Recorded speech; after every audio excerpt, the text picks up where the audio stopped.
My name is Swala Bob Manuel, and it's indeed a pleasure to be part of today's breakfast meeting by the Institute of Counseling Nigeria. It was indeed an amazing session. Um, Even if I'm not a certified counselor yet, today's teaching opened me more to the reason as to why I should be a certified counselor. Counseling is indeed very, very important in our society today. A lot of people are suffering with issues, mental health issues, and a lot of addictions. And we need a lot of counselors out there, professional and certified counselors out there. And that's where the Institute of Counseling in Nigeria comes in. There's a saying I always have that hot people hurt people. So if you are out there and you need some sort of counseling, I think the best place for you to look out for, because from listening to the speakers today and the other testimonials, I can guarantee you that you would get the best kind of help that you need here. And if you want to also be a professional and certified counselor, the Institute of Counseling Nigeria, it's your go-to person.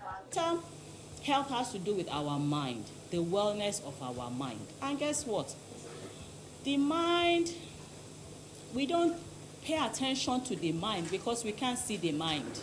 Can anybody see our mind? No. My name is Siwalola Babarinsa. I just completed the training program. It's actually a breakfast meeting for church leaders and counselors, organized by the Institute of Counseling of Nigeria. A couple of years ago, I actually came to the Institute to register and to take the course. But at that point in time in my life, I couldn't find the balance between being a professional counselor and being a pastor in a church. How do I counsel based on my biblical values? So I couldn't see how that was doable. Anyway, fast forward 4 years after, I actually saw this and I said, okay, it's a good idea to come and listen.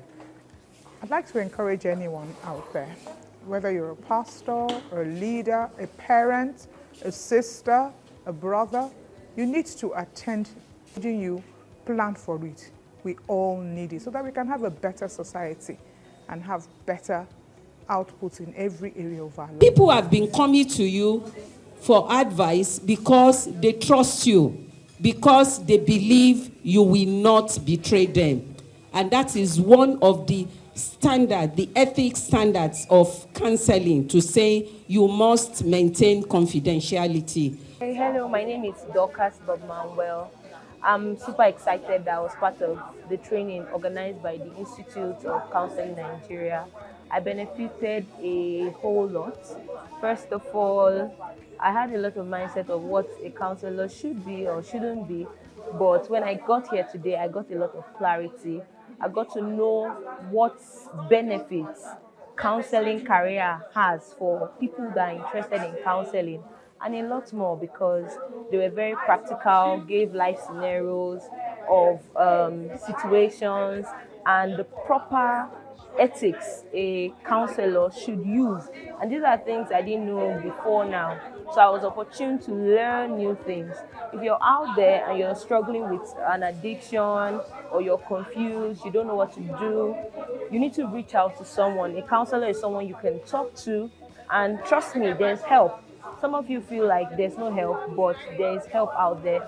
If you're a counselor and you want to go professional, you can also reach out to the Institute to get your certifications and your training. Trust me, they have the best hands here. Thank you very much. You know, it was transformational for me.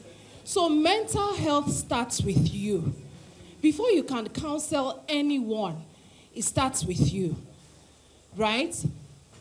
Because for me, now, when I got in contact with counseling, well, so that's where prayer comes in. We're in church, right?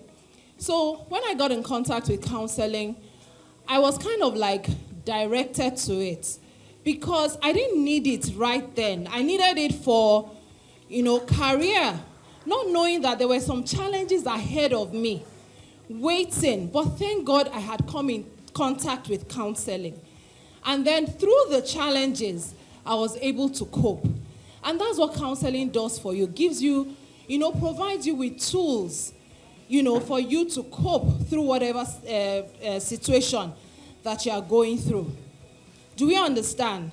So when we get trained, you will find out that even for you, it helped me with my relationship with my spouse and with other people, because by the time you understand, it helps you to understand yourself, helps you to understand someone else. So when you come in contact with someone and the person is shouting, you already know that it's beyond that shouting. So you will not be born for that person. Unlike before, when the person is shouting, you are giving your own back, what rubbish. But then with empathy, you are looking at that person that, this person actually needs help. You understand? It's with those eyes that you start looking at other people, and it actually does help your relationship. Okay, my name is Debola Oni.